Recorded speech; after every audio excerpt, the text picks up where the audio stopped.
ஆட்சித்தலைவர் வந்து வாக்காளர் பட்டியலை வெளியிட்டார். அதை அனைத்து கட்சி பிரமுகர்களும் அதை பெற்றுக்கொண்டோம்.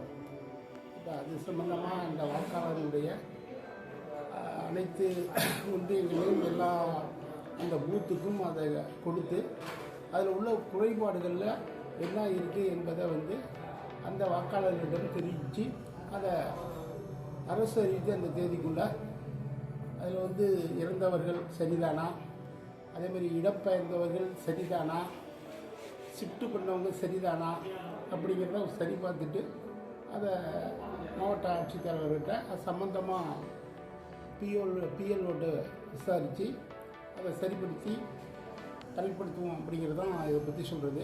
இது எடுத்திருக்கிறது சம்பந்தமாக திருவாரூர் மாவட்டத்தை பொறுத்த வரைக்கும் கொஞ்சம் சரியாக எடுத்திருக்காங்க அப்படின்னு தான் சொல்லலாம்.